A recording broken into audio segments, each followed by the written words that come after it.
Hello and welcome to the big picture. The Standing Committee of the Parliament has given its report on the Lokpal bill.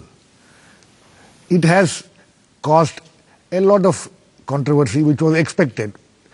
Nobody expected a unanimous report from that committee, and as expected there are dissent notes by various members who were part of that committee. After that, there has been some extraordinary things which have happened. Like yesterday, we saw this extraordinary spectacle at the Jantar Mantar, where the political parties went and sat along with Anna Hazare and his team, and also there was a 2-hour debate at the Jantar Mantar, which was quite unusual to say the least. So now, what is going to happen to the Lokpal bill? In what form and shape it will finally take? So we will today, to discuss what shape the Lokpal bill will take, I have with me a distinguished panel of guests. First, the Shiv Sena MP, Mr. Bharat Kumar Raut. Welcome, Mr. Raut. And in the studio with me are two very, very interesting people. First is T.R. Raghunandan. Raghunandan served in the Indian Administrative Service for nearly 25 years, and he took voluntary retirement. During those 25 years, he has seen a lot of what happens in the government, what corruption is all about. He took voluntary retirement, and he is founder of one of the most interesting experiments we have seen in the recent past on the net. It's called IPaidAbribe.com. And along with him is Mr. Shekhar Singh of the National NCPRA, a member of the NCPRA, who along with Aruna Roy and others have been at the forefront of the Right to Information campaign and also this entire Lokpal exercise. So welcome to all of you. First, let me go to Mr. Bharat Kumar Raut. Mr. Raut, it is very interesting that yesterday many political parties participated in the Jantar Mantar, but Shiv Sena was not there. Exactly, Shiv Sena wasn't there. I was in Mumbai, so I do not have exact idea of why Shiv Sena was not there, whether it was we were invited and we decided not to go, but there is no reason why we should not have gone. In any case, Shiv Sena has always believed in any agitation that is against corruption. So as an agitation, Shiv Sena is with Anna Hazare. Not that we subscribe to all the viewpoints that Anna Hazare and his team have. And also, we do not believe in the exact methodology that the team Anna is undertaking. But surely, as far as their intention is concerned, that is a fight against corruption, we are with you and with them, and that this stand we have made clear on the floor of the House, both houses, and also outside the House. Okay, as far as the Standing Committee report is concerned, Mr. Raut, can you quickly tell us what are the points? House, both houses, and also outside the House. Okay, as far as the Standing Committee report is concerned, Mr. Raut, can you quickly tell us what are the points on which your party has any serious differences? See, this in first place, the report that has come from Standing Committee, it is a fractured verdict. See, there is no point in discussing that report. This is because I am quite sure that whatever the bill that would come from the government on 19th will be different from what the panel has suggested. Because the panel has X number of members, of which 17 have given dissenting note. So it means it is not only even a unanimous, forget that, even it is not a majority report. Right. So why should we give any importance that is exactly report which does not enjoy the majority of the panel also? So, Mr. Raut, that is exactly the point I was trying to make. The fact that so many political parties, including the leader of the opposition, lands up at Jantar Mantar and discusses all these things when the process is on in Parliament. So, how do you view this? See, leader of opposition, Mr. Arun Jaitley was there. He is the leader of NDA, and also he is the leader of opposition in my house. So I have no reason to not to believe in what he is doing. Yes, here what I think that if all political parties minus the UPA-led UPA, all other political parties on a broad spectrum, they believe that a strong Lokpal bill has to come. In between, there are differences of opinion. Right. So, if the leader of opposition has gone there and he has see the scene of the stage. Anna was sitting in between middle, and one side was Vrunda Karat, the other side was Arun Jaitley ji, right. and then so the other leaders were sitting. This is likely to be the combination of Indian political scene in the coming days. So therefore, that's it. Mr. Raut, I think as a journalist, yeah. Mr. Raut, that's a very optimistic opinion you have if you expect both the left and right to come together on any other issue. Anyway, I'll come back to you. Please stay on. Raghunandan, the politics of the whole thing, let us keep aside the politics. I don't want to drag you into the politics of the whole thing. The politician has spoken. As far as the present state of affairs is concerned, the standing committee has given its report. As everybody knows, there have been several dissenting notes and things like that. So do you see this bill taking a final and a good shape, a strong bill which everybody, strong Lokpal which everybody is talking about? Well, one thing I can say is that we are definitely going to have a Lokpal Act, and this is after 40 years. Yes. We are going to have this, and full marks to Anna Hazare, and I would think that actually Aruna Roy and company took a backseat to that, but full marks to Anna Hazare and his team for putting the issue on the forefront, bringing it out into the open, and giving it a sense of urgency. So to that extent, full marks to them. Now, whether we are going to have one single instrument, I certainly am a little diffident about that. I don't think single instruments can actually settle down and stabilize and begin to act. What is, when you're talking of single instrument, a single Lokpal? A single Lokpal with the kind of a single Lokpal Act, creating a Lokpal at the center with a wide range of powers and responsibilities that Anna's group wants. I just don't think it's going to work very well. The reason why I say this is that most regulatory structures take about 2 to 3 years to settle down and create a regulatory practice which is accepted by all. And it all depends on the first incumbents. I mean, look at the Central Information Commission, for instance. You needed to have somebody like Mr. Wajahat Habibullah there to set the standard. And now it has got a name and a dignity of its own. So we can still expect somebody, some good person to hold the post of the first Lokpal and set those standards. Yeah, but if you look at, unlike the Right to Information, the Central Information Commissioner, if you're talking about a Lokpal, you're talking about a range of activities. This is what Anna wants, that it must cover right from the Prime Minister right down to the last peon. To the peon. That is going to be very difficult, particularly in the first few years when the institution is going to stabilize. So there are essentially 4 or 5 issues. If you really distill it down, does it need to cover the judiciary? We'll come to the specifics later. Yeah. I just want to bring in Shekhar.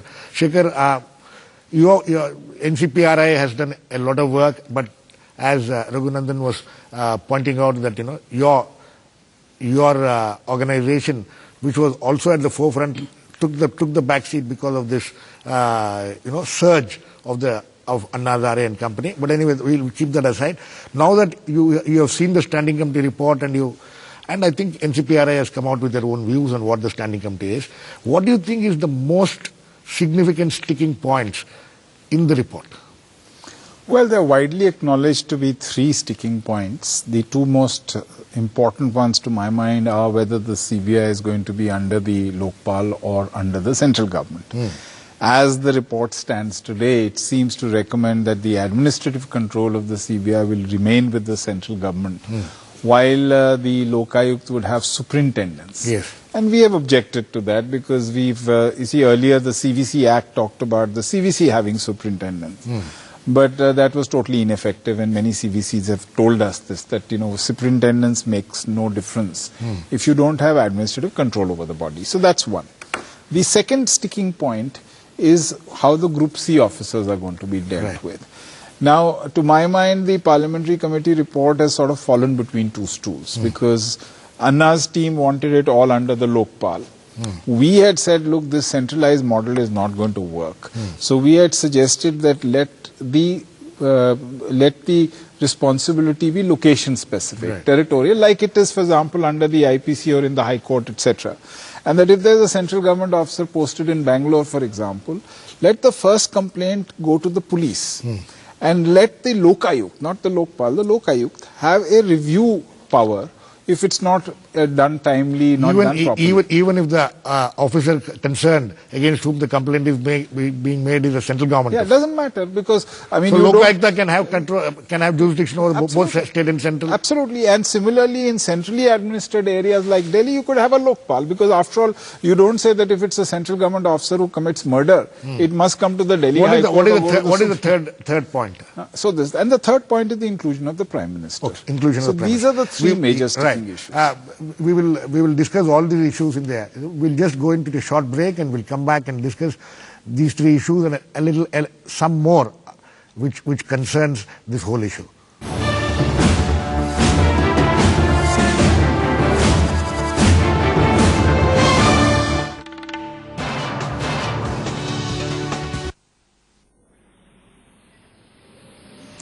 Hello and welcome back. We are discussing how the Lokpal will shape up. Mr. Raut, you heard what the studio guests have been saying.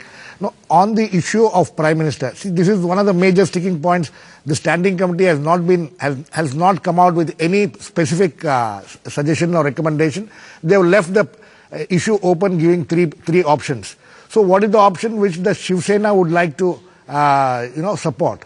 Of the three options which the Standing Committee has given, or do you have any other option in your mind? See, if you don't include Prime Minister under the ambit of the Lokpal, and if you take all ministers in the ambit of Lokpal, then it will not stand in the court of law. Because if at all any minister or any MP has to come under Lokpal, Prime Minister is part of it. But it is the Council of Ministers that is called executive. Right. So if the Council of Ministers, all other ministers are under Lokpal, the Prime Minister is only first among the equals. So how can you allow the Prime Minister to be away from Lokpal? Secondly, there is another suggestion that is coming up that, okay, let Prime Minister come under it after he relinquishes the office. Right. That is also useless, and because what is the use of suing Prime Minister after he steps down? Because there are prime ministers in our country, those who have ruled for 7 years, some 11 years, 17 years. So supposing if anybody has to go to Lokpal against that prime minister, he has to wait for 17 years. Then what is the use of it? So if at all we want really a strong Lokpal, then the prime minister has to be under the ambit. Okay, right. Raghunandan, he made an interesting point. He says that when you are including the ministers, then how can you keep the Prime Minister out? And it will not stand legal scrutiny. Yeah, certainly. Do you agree with him? I completely agree. You see, we have a system where we have taken from the British parliamentary system. The Prime Minister is primus inter pares, first among equals. There has been a tendency of late to think and try and presidentialize the Prime Minister. Right. I don't think that we should presidentialize the post of the Prime Minister. The Prime Minister and the sitting Prime Minister should certainly come under the Lokpal's ambit. There's also another interesting point. You see, the Prime Minister also holds other portfolios. Right. He's also the Minister for Atomic Energy, Minister for Science and Technology. Now what happens? Does his immunity as Prime Minister get transferred to his portfolio of a minister that he is holding? There's no clarity on that. There's no clarity. Shekhar, is there any clarity on that? What is your view on this? Our view is that the Prime Minister must come under the Lokpal Act. We had suggested 2 or 3 safeguards in response to the concerns that the MPs had voiced in the parliamentary committee. Right. And the main concern was that suppose the people keep filing complaints against the Prime Minister. Frivolous complaints, he will be made, he will become immobile, he will not be able to function. because in the states there is a provision for a president's rule, so you can always do without a chief minister, but as there is no provision for etc., etc. So we had suggested 2 or 3 safeguards. One was that you make a mandatory reference, the whole of the Lokpal can make a mandatory reference to the Supreme Court. And let the Supreme Court say if there's enough evidence to actually file a complaint against the Prime Minister or not, or to launch an FIR. And secondly, we said that there should not be vicarious responsibility, only what the Prime Minister has directly done and not what some minister has done, no, etc. But then as Raghunandan was pointing out, let us say today the Prime Minister is holding portfolios of atomic energy and science and technology. That's not vicarious. So he is holding the portfolio. Okay. It's just that if some minister does something and you say because you're Prime Minister we are going to accuse you also because you're Minister, that not. Okay. And number 3, that we had said that there can be certain issues which are subject to, national security, etc., etc., not in a blanket manner. In fact, we had suggested a certain roundabout way that if the Prime Minister feels that there is some information which should not be brought into the public domain, let the Prime Minister consult with the Chief Justice of India. And if they both agree that this information should not be brought into the public domain, then it can be kept back. Only information. This can open up a Pandora's box because, on every issue you can have the Prime Minister going to the Supreme Court or Supreme Court Chief Justice and saying that, information means what? When somebody files a complaint or tries to file a complaint against him, you're talking of at that stage the information which has to be given or what stage? Suppose he's the defense minister also and somebody says that he bought these missiles which were inferior to the ones which were in the market. Now they might have certain intelligence reports which say that look, if you want to hit these X targets, you need this missile rather than... How can you come out publicly? It's not in public interest to come out with this sort of information. But he needs to defend himself. If he is given the accusation that he bought inferior missiles as opposed to superior, you know what has happened in the Kargil war, etc., etc. So I think we have to be reasonable. And as I'm saying, it's not a blanket ban. See, people are saying you can't ban all defense things because a lot of corruption takes place in defense deals. We said fine. No, but one point is that that same kind of protection should be available to a defense minister also. Exactly. So it is not especially to the Prime Minister. So my point is or that even to the Home Minister. Yeah. So you deal with the. I agree with you that the safeguard should be there, but then the safeguard should also be dependent upon the sensitivity of that particular instance with respect to which corruption is being alleged, and not with respect to the post of the individual. The Prime Minister but Shekhar, like you're talking of defense, all the allegations as far as the defense ministry is concerned is related to purchase of equipment and things like that, which are most of the time highly sensitive in nature.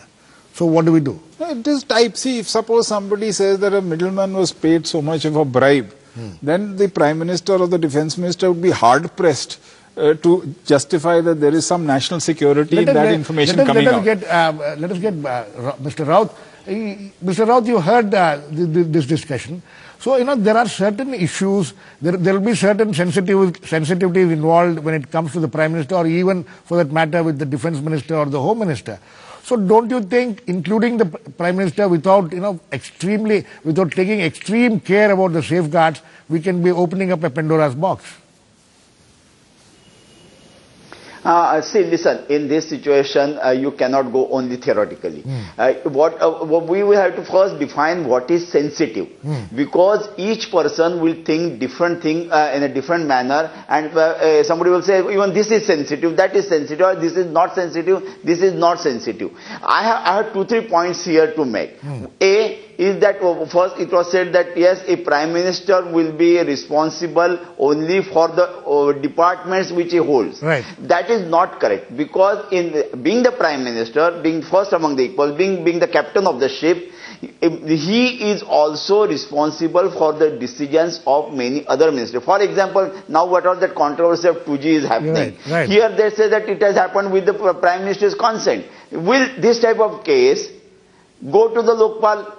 Because here Prime Minister is not directly involved. It is the decision of the telecommunication minister, for at best it could be the finance minister. Okay, Mr. Raut, we need to... Here Prime Minister is involved. So one minute, let me just complete. Okay. Another thing, if you are talking about sensitive issues, then we can say that yes, such inquiries should be handled carefully in camera without getting the information out in the press or in media or wherever. But if somebody gets the information, it means it is not a secret. Somebody knows about it. So why you have to be so extra sensitive about the whole thing? When you are talking of transparency of the administration, let the transparency be there. Right, Mr. Raut. We need to. We'll go into a short break now. We'll come back and continue this discussion.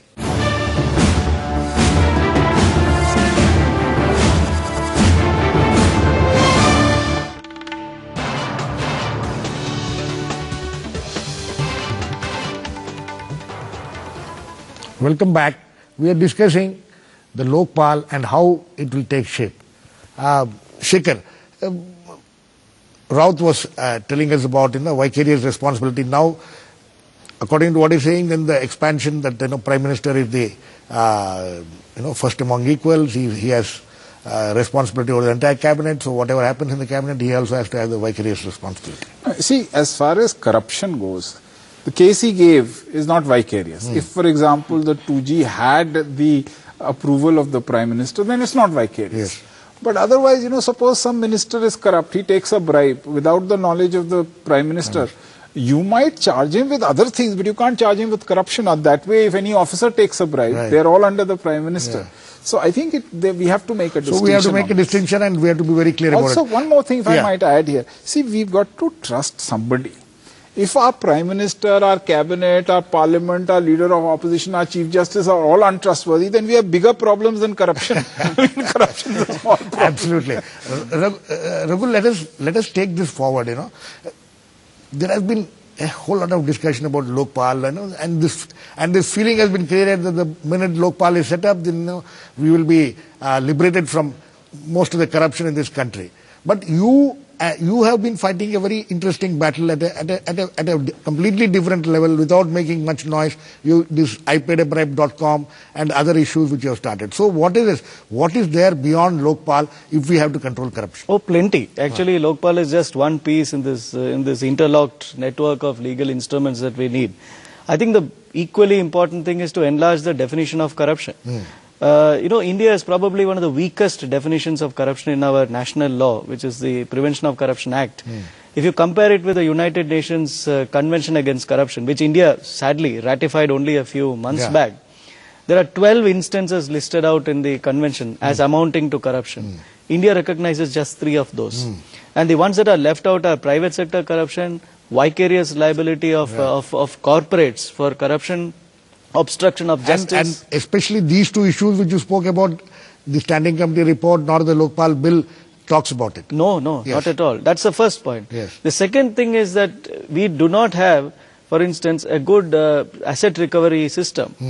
We need a Benami Act. It's very interesting to note that the Benami Act was introduced in Parliament. It was actually passed as an ordinance in 1989, then passed in Parliament. And it defines what Benami is. It says that all Benami transactions are illegal, and it says that Benami properties are to be forfeited to the government by an appropriate authority, and forgets to appoint an appropriate authority for 20 odd years. And now we have reintroduced the Act. Whereas you need not have reintroduced the Act, you could have issued a notification and created an appropriate authority. Now similarly, the Prevention of Money Laundering Act, you have only the Enforcement Directorate of the Ministry of Finance, which is empowered to take action under the Prevention of Money Laundering Act. And it shows that in 6 or 7 years since the Act has been passed, only 560 crore rupees has been forfeited to the government. Now, why doesn't the CBI, for instance, or even the local police, if they come across instances of money laundering, have powers under the Act? So all these could have been done through executive orders. So we'll have a very, very strong accountability instrument and a very narrow definition of corruption and very weak instruments for asset recovery. It's not going to work. So that's very interesting. Mr. Raut, you heard that, what Mr. Raghunandan was talking about. See, the Lokpal itself, despite all this discussion and debate which is going on in this country, the Lokpal may finally actually end up having very little powers over many of the issues which Raghunandan listed out just now. So so Lokpal, in whatever form it takes shape in the coming weeks, may not be the ultimate solution to the problem of corruption. Absolutely, you have said the thing. See, thing is the act beyond a point has no meaning. It is all depends on how it is implemented, how it is executed. In my opinion, if you have to, even if you don't bring Lokpal, corruption can be uprooted. This is because there are enough laws. My colleague, fellow speaker, perhaps admit with me. There are enough laws. There is anti-corruption law. There are other things. Now there is a right to information. If all these enactments are used very carefully and powerfully, then you can eradicate corruption. Absolutely. Now my question is, supposing if you bring in Lokpal, and people think that once the Lokpal comes, everything is through, everything is happy. But supposing tomorrow if Lokpal becomes corrupt, yeah, that's right. Mr. Raut, we are just running short of time. We have completely run short of time.